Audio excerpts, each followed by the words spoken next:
প্রধান উপদেষ্টা প্রফেসর মোহাম্মদ ইউনূস আগামীকাল মঙ্গলবার বিকেল ৫টায় জাতীয় সংসদের দক্ষিণ প্লাজায় জুলাই ঘোষণাপত্র পাঠ করবেন।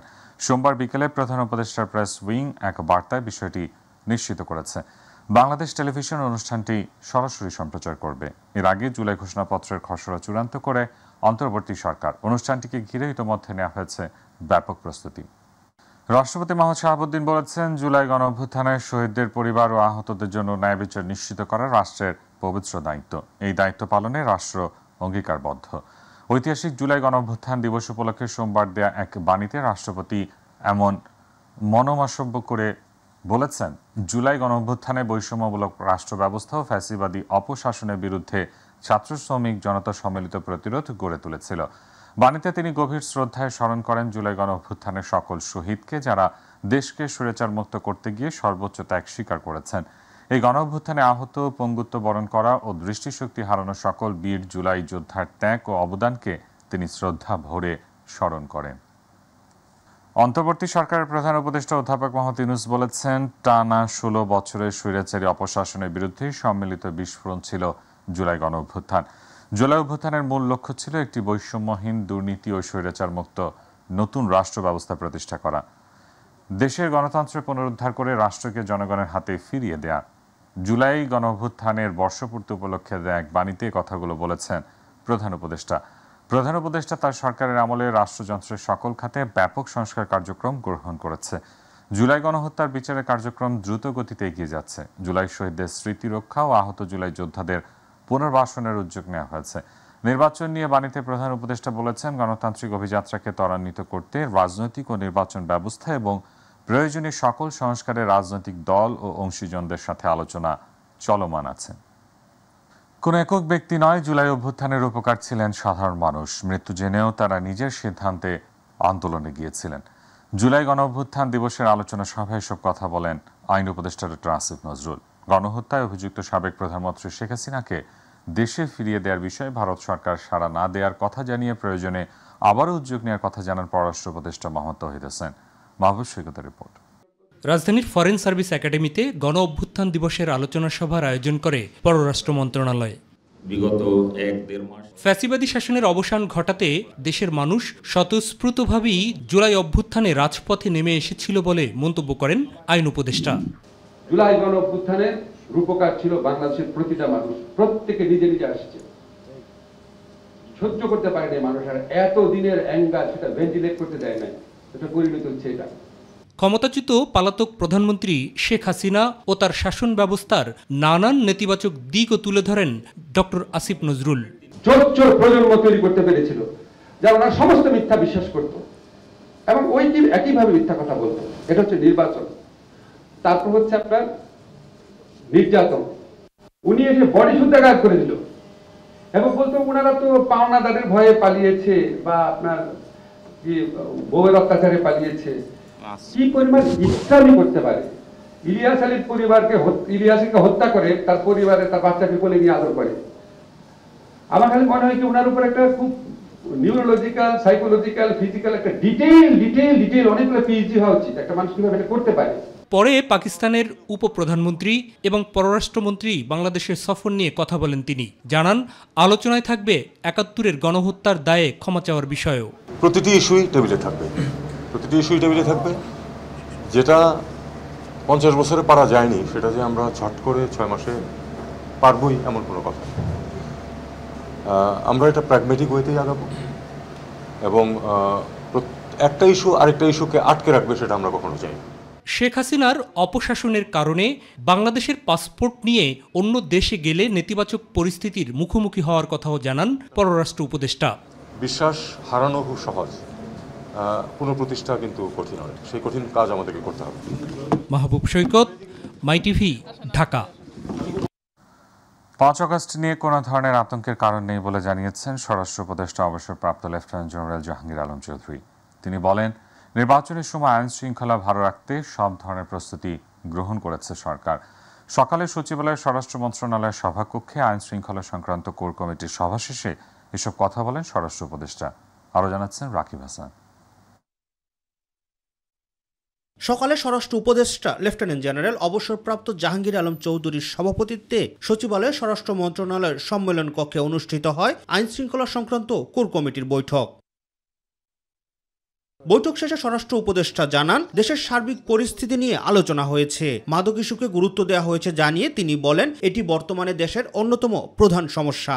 স্পেশালি আমরা মাদকটার উপরে বেশি জোর দিই, যেহেতু মাদকটা আমাদের দেশে কিন্তু একটা বড় ধরনের সমস্যা দেখা দিছে, এটার জন্য আমরা সবসময় বেশি জোর দিই।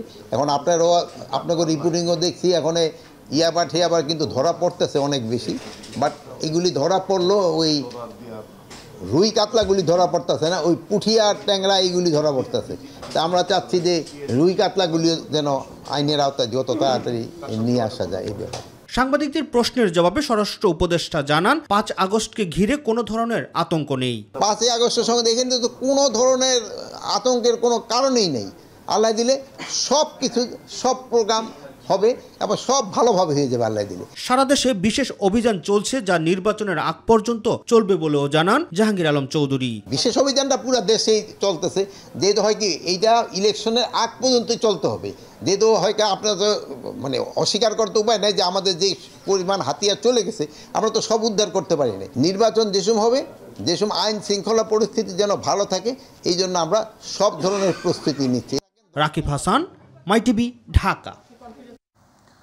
শুধু পরিকল্পনা এবং প্রতিশ্রুতি নয়, প্রতিশ্রুতির বাস্তবায়নের মাধ্যমে মানুষ কল্যাণমূলক দেশও দেখতে চায় বলে মন্তব্য করেছেন বিএনপির ভারপ্রাপ্ত চেয়ারম্যান তারেক রহমান। জুলাই অভ্যুত্থানের বর্ষপূর্তিতে রাজধানীতে যুবদলের আলোচনা সভায় তিনি এসব কথা বলেন। শহীদদের আকাঙ্ক্ষার বাংলাদেশ গড়ার মাধ্যমেই তাদের ঋণ পরিশোধ সম্ভব মন্তব্য করে আগামী বাংলাদেশ গড়তে জনরায় নিজেদের পক্ষে নিতেও আস্থা অর্জনের জন্য নির্দেশনা দেন তারেক রহমান। মাহবুব সৈকতের আরও একটি রিপোর্ট। জুলাই অভ্যুত্থানের বর্ষপূর্তি উপলক্ষে ইঞ্জিনিয়ারিং ইনস্টিটিউশনে যুবদলের আলোচনা সভায় যুক্তরাজ্য থেকে ভার্চুয়াল মাধ্যমে অংশ নেন বিএনপির ভারপ্রাপ্ত চেয়ারম্যান। বিগত ১.৫ দশকে ফ্যাসিবাদের বিরুদ্ধে কথা বলতে গিয়ে যারা আত্মত্যাগ করেছেন, তাদের সেই ত্যাগের মূল্য দিতে হলে দেশকে সামনে এগিয়ে নিয়ে যাওয়ার কোনো বিকল্প নেই বলেও মন্তব্য করেন তিনি। যে প্রত্যাশা নিয়ে তারা রাজপথে নেমে এসেছিলেন, সেই প্রত্যাশা বাস্তবায়নের কাজ শুরু করা, সেই প্রত্যাশা বাস্তবায়নের মাধ্যমে তাদেরকে সম্মান জানানোর একটি মাত্র উপায়। আগামীর বাংলাদেশের জন্য নৈতিক এবং মূল্যবোধ সমৃদ্ধ কর্মমুখী শিক্ষা ব্যবস্থা চালুসহ দেশের কল্যাণে নানামুখী পদক্ষেপ নেয়ার কথাও জানান বিএনপির শীর্ষ এই নেতা।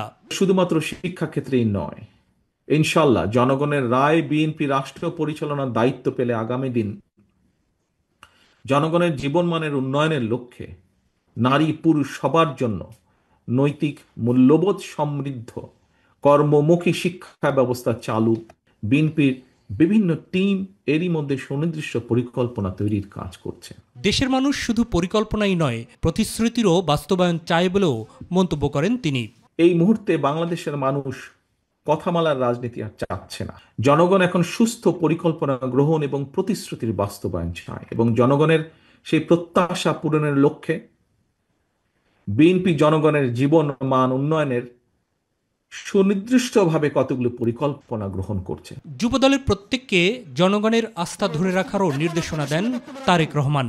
জনগণের আস্থা অর্জন করতে পারলে আপনি নেতা, জনগণ প্রত্যাখ্যান করলে আপনি নেতা নন। মাহবুব সৈকত, মাই টিভি, ঢাকা। বাংলাদেশের গণতন্ত্রের উত্তরণ যেন সঠিক মতো না হয়, সেজন্য ষড়যন্ত্র চক্রান্ত চলছে বলে মন্তব্য করেছেন বিএনপির মহাসচিব মির্জা ফখরুল ইসলাম আলমগীর। বিকেলে রাজধানীর ইঞ্জিনিয়ারিং ইনস্টিটিউটে জুলাই গণঅভ্যুত্থান শোক ও বিজয় আয়োজিত যুব সমাবেশে তিনি কথা বলেন। সমাবেশের আয়োজন করে যুবদল। মির্জা ফখরুল বলেন, আজকে একটা ষড়যন্ত্র চক্রান্ত চলছে দেশে আবার একটা অস্থিরতার সৃষ্টি করতে, যেন বাংলাদেশের গণতন্ত্রের উত্তরণ সঠিক মতো না হয়। এই জন্য সবাইকে সতর্ক থাকতে হবে। 1975 সালের পরে তিনি সংস্কার করেছিলেন রাজনৈতিক কাঠামো, একদলীয় শাসনব্যবস্থা থেকে বহুদলীয় গণতন্ত্রে নিয়ে এসেছিলেন। এই শহীদ প্রেসিডেন্ট জিয়া রহমানই আমাদেরকে মুক্ত বাজার অর্থনীতির দিকে নিয়ে গিয়েছিলেন, সংবাদপত্রের স্বাধীনতা দিয়েছিলেন। দেশনেত্রী বেগম খালেদা জিয়া তিনি প্রেসিডেন্সিয়াল ফর্ম গভর্নমেন্ট থেকে প্রাইম মিনিস্টার যখন গভর্নমেন্টে নিয়ে এসেছিলেন এবং অর্থনীতি নতুন প্রাণ সঞ্চার করেছিলেন, তখন বাংলাদেশকে বলা হয়েছিল ইমার্জিং টাইগার। জুলাই জাতীয় সনদ বিষয়ে একমত পোষণ করে বিএনপি যে কোনো সময় সই করতে প্রস্তুত রয়েছে বলে জানিয়েছেন বিএনপির স্থায়ী কমিটির সদস্য সালাউদ্দিন আহমেদ। তিনি বলেন, জুলাই সনদ বাস্তবায়ন করতে আইনগত সব ধরনের সহায়তা করবে বিএনপি, কিন্তু জুলাই সনদের বিষয়ে বিএনপি একমত নয় এমনটি বলে একটি মহল মিথ্যাচার করছে। দীর্ঘ আলোচনার পরে 19টার মধ্যে 7টা মৌলিক সংস্কার বিষয়ে আমরা কিছু কিছু নোট অফ ডিসেন্ট দিয়ে একমত হয়েছি এবং 12টিতে সরাসরি আমরা একমত হয়েছি সংস্কার কমিশনের রিপোর্টে। সেই হিসাবে সকল বিষয়ে ঐকমত্য হয়েছে বলা যায়। হয়তো আমরা একটি বিষয়ে নোট অফ ডিসেন্ট দিয়েছি, হয়তো অন্য একটা দল অন্য একটা বিষয়ে নোট অফ ডিসেন্ট দিয়েছে, সেরকম প্রভিশনটা রাখা হলো আমাদের আলোচনার প্রেক্ষিতে। বাংলাদেশ জামায়াতে ইসলামের নায়েবে আমির ডাক্তার সৈয়দ আব্দুল্লাহ মোহাম্মদ তাহের বলেছেন, জুলাই সনদের কোনো ঘোষণা যেন জনগণের বিপক্ষে না যায়।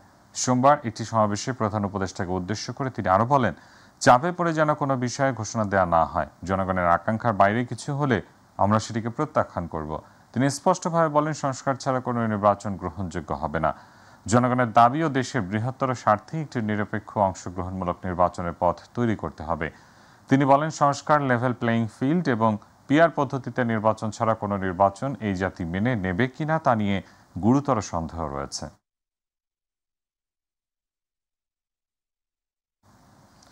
গণতান্ত্রিক পন্থায় যৌক্তিক দাবিতে আন্দোলন করলে সরকার স্টেক হোল্ডাররা কানে তুলো দিয়ে বসে থাকে বলে মন্তব্য করেছেন এনসিপির মুখ্য সংগঠক নাসির উদ্দিন পাটোয়ারি। বিকেলে জাতীয় নাগরিক পার্টি এনসিপি আয়োজিত সংযুক্ত আরব আমিরাতে জুলাই যোদ্ধাদের মুক্তির দাবিতে সংবাদ সম্মেলনে তিনি মন্তব্য করেন। তিনি আরো বলেন, গ্রেফতারকৃতদের নিয়ে দূতাবাস গড়িমসি করছে, সক্রিয়ভাবে কাজ করছে না। অনুষ্ঠানে কথা বলেন দীর্ঘ 11 মাস সংযুক্ত আরব আমিরাতের আবুধাবির কারাগারের 26 বন্দীদের স্বজনেরা। বাংলাদেশের পক্ষে আন্দোলন করার কারণে তাকে এখন ছাড়ছেন, আর আপনি বিভিন্ন জায়গায় মানুষের কাছে ঘুরে বেড়াচ্ছেন। তখন আপনার কোনো একজন সংবাদকর্মী ভাই যদি আপনার খবরটা প্রচার করে, নিশ্চয় আপনার এটা জীবনের একটি বড় প্রাপ্তির বিষয়।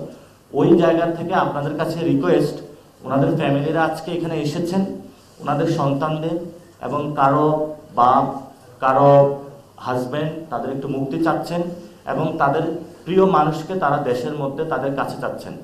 আপনারা সবাই একটু সংবাদগুলো একটু প্রচার করবেন, ওনাদের কথাগুলো, এবং আমরা বাংলাদেশ সরকারের কাছে আহ্বান জানাচ্ছি ওনাদের পরিবারের পক্ষ থেকে যে সরকার অতি দ্রুত সময়ের মধ্যে ওই দেশের যিনি সরকার রয়েছেন, সরকার প্রধান, তার সাথে যোগাযোগ করে তাদের ফেরত আনার ব্যবস্থা করতে হবে। পঙ্গু হাসপাতালে নো রিলিজ নো ট্রিটমেন্ট বলেছিলেন সাবেক প্রধানমন্ত্রী শেখ হাসিনা। আন্তর্জাতিক অপরাধ ট্রাইব্যুনালে শেখ হাসিনা সহ 3 আসামির বিরুদ্ধে মানবতা বিরোধী অপরাধের মামলায় স্বাক্ষর গ্রহণের দ্বিতীয় দিনে জবানবন্দিতে এসব কথা বলেন আন্দোলনে পাহারানো আব্দুল্লাহ আল ইমরান। এদিন আরও সাক্ষ্য দেন জুলাই আন্দোলনে আহত পারভিন। দুইজনই ন্যায় বিচার প্রার্থনা করেছেন আদালতে। পরবর্তী সাক্ষ্য গ্রহণের জন্য 6 আগস্ট দিন ধার্য করেছেন ট্রাইব্যুনাল। এস এম আরিফের রিপোর্ট। মানবতা বিরোধী অপরাধের মামলায় ক্ষমতাচ্যুত প্রধানমন্ত্রী শেখ হাসিনা, সাবেক স্বরাষ্ট্রমন্ত্রী আসাদুজ্জামান খান কামাল ও পুলিশের সাবেক মহাপরিদর্শক চৌধুরী আবদুল্লাহ আল মামুনের বিরুদ্ধে সোমবার জবানবন্দি দেন 2 জন সাক্ষী। বিচারপতি গোলাম মুর্তুজা মজুমদারের নেতৃত্বাধীন 3 সদস্যের আন্তর্জাতিক অপরাধ ট্রাইব্যুনাল 1-এ দ্বিতীয় দিনের সাক্ষ্য গ্রহণ অনুষ্ঠিত হয়। মামলায় দ্বিতীয় সাক্ষী হিসেবে এদিন প্রথম সাক্ষ্য দেন আন্দোলনে পাহারানো শিক্ষার্থী আব্দুল্লাহ আল ইমরান। জবানবন্দিতে তিনি জানান, আন্দোলনে আহতরা যেন সঠিক চিকিৎসা না পায় সেজন্য পঙ্গু হাসপাতাল কর্তৃপক্ষকে নো রিলিজ নো ট্রিটমেন্ট বলে নির্দেশ দেন শেখ হাসিনা। হাসপাতালে ভর্তি ছিলেন, ভালো মতো চিকিৎসা হয় নাই, ওনার সামনে বলা হয়েছে যে নো রিলিজ নো ট্রিটমেন্ট। উনি মনে করেছিলেন যে হয়তো চিকিৎসা হবে, কিন্তু পরবর্তী যে অবস্থাগুলো দেখেছেন উনি, তাতে ওনার কাছে মনে হয়েছে যে নো রিলিজ নো ট্রিটমেন্ট অর্থ হচ্ছে যে রিলিজও দেওয়া হবে না, ট্রিটমেন্টও দেওয়া হবে না, এবং ওনার পা পচে গেছে কিন্তু চিকিৎসা দেওয়া হয়নি। ওনাকে বলা হয়েছে সকাল 8টায় অপারেশনে নিয়ে যাওয়া হয়নি। আরও বিভিন্ন অনিয়ম, ক্যাবিন দেওয়া হয়নি, দুর্গন্ধে মানুষ থাকতে পারছিল না, সেইখানে তাদেরকে সহায়তা করার মতো লোক ছিল না, এ ধরনের বিস্তারিত বর্ণনা উনি দিয়েছেন। অপর সাক্ষী চোখ হারানো পারভিন জানান, কর্মক্ষেত্র থেকে ফেরার পথে যাত্রাবাড়িতে আহত একজনকে বাঁচাতে গিয়ে গুলি খান তিনি। পুলিশ তাদের দুজনকে লক্ষ্য করে গুলি করে। এই ঘটনায় দ্রুত সময়ে ন্যায় বিচার প্রত্যাশা করেছেন বলে আদালতকে জানান তিনি। মুমূর্ষ আহত ব্যক্তিকে বাঁচানোর অবস্থায় উনি তাকে উদ্ধার করতে গেছিলেন, তাকে কিভাবে হত্যা করা হয়েছে, তার চোখে কিভাবে গুলি করা হয়েছে তার বর্ণনা দিয়েছে। তার চিকিৎসা করা হয়নি 5 তারিখের আগে ভালোভাবে, সেটার বর্ণনা দিয়েছেন। 5 তারিখের পরে তার চিকিৎসা ভালো হয়েছে সেটা বলেছেন। উনি এই ঘটনার জন্য যারা দায়ী তাদের নাম বলেছেন, একজনের নাম বলেছেন এবং তার বিচার চেয়েছেন। এই মামলায় পরবর্তী সাক্ষ্য গ্রহণের জন্য 6 আগস্ট দিন ধার্য করেছেন ট্রাইব্যুনাল। SM আরিফ, মাই টিভি, ঢাকা।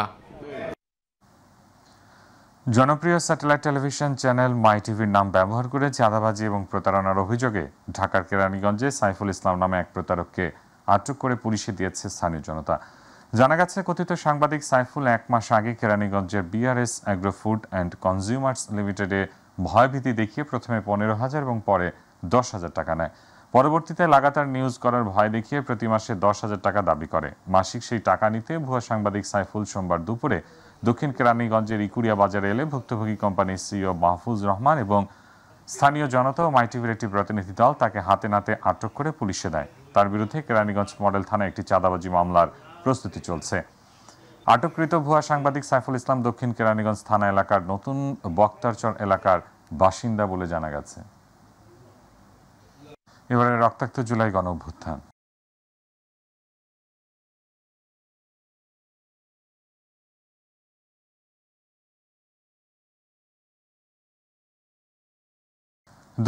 সালে 4 আগস্ট আন্দোলনের এই পর্যায়ে এসে এক দফা দাবিতে অনড় হয় ছাত্র জনতা সহ দেশের অপমর মানুষ।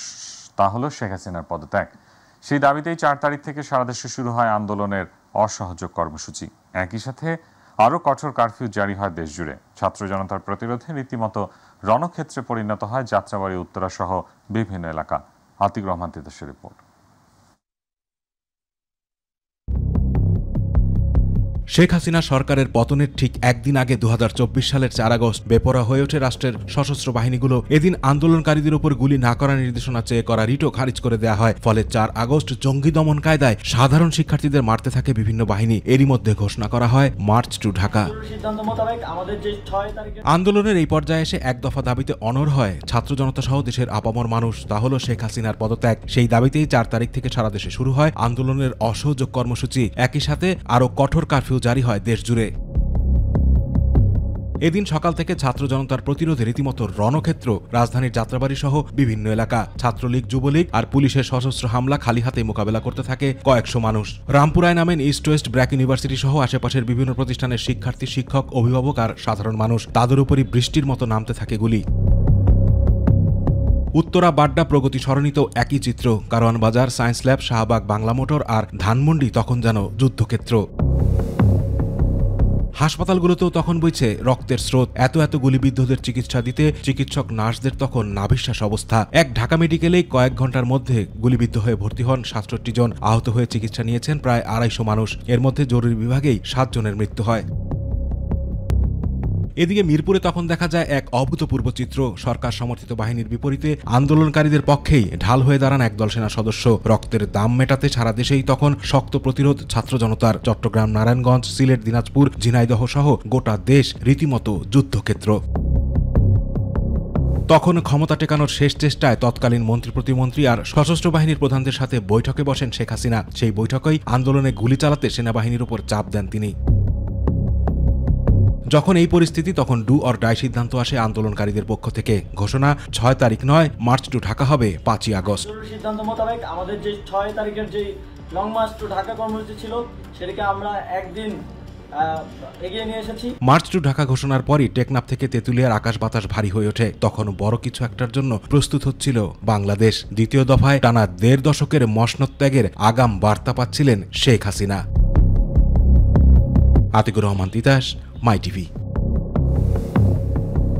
দেশের সকল শিক্ষা প্রতিষ্ঠান এবং শিক্ষার সাথে জড়িত সবার চাকরি জাতীয়করণের দাবি জানিয়েছেন জামায়াতে ইসলামের নায়েবে আমির অধ্যাপক মুজিবুর রহমান। সচিবালয় শিক্ষা উপদেষ্টা CR আবরারের সাথে বৈঠক শেষে সাংবাদিকদের তিনি একথা জানান। এছাড়া বিগত ফ্যাসিস্ট সরকারের সময় শিক্ষা ব্যবস্থা শেষ হয়ে গিয়েছিল বলে মন্তব্য করেন তিনি। আফজাল হোসেনের রিপোর্ট। শিক্ষকদের চাকরি জাতীয়করণ, শিক্ষা ব্যবস্থার সার্বিক উন্নয়ন এবং সময়োপযোগী সিলেবাস প্রণয়ন সহ বিভিন্ন ইস্যুতে শিক্ষা উপদেষ্টা সিআর আবরারের সাথে সচিবালয়ে বৈঠক করেছে জামায়াতে ইসলামীর একটি প্রতিনিধি দল।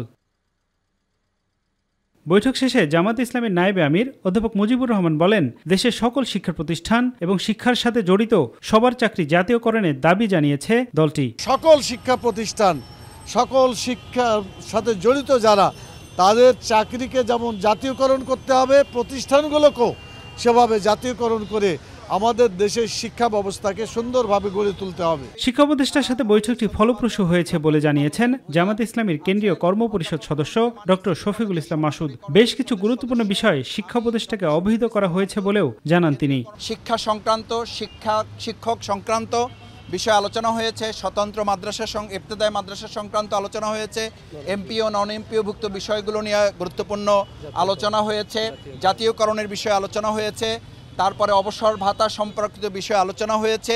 তিনি কথা শুনেছেন এবং আমরা লিখিত ওনাকে একটা আমাদের পক্ষ থেকে প্রস্তাবনা পরামর্শ আকারে সেগুলো ওনার কাছে দিয়েছি। আফজাল হোসেন, মাই টিভি, ঢাকা।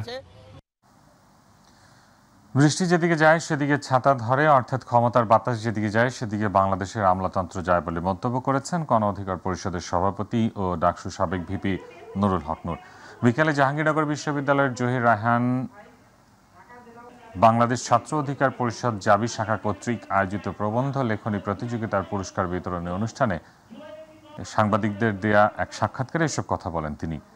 বাংলাদেশ ছাত্র অধিকার পরিষদ জাবি শাখার সভাপতি ইকবাল হোসেনের সভাপতিত্বে ও সাধারণ সম্পাদক নাজিরুল ইসলামের সঞ্চালনায় বক্তব্য রাখেন গণ অধিকার পরিষদের ঢাকা জেলা আহ্বায়ক শেখ শওকত হোসেন, শ্রী অর্ণব কুমার শীর্ষেন্দু। প্রশাসনের যে কমন চরিত্র দেখি, বৃষ্টি যেদিকে তারা।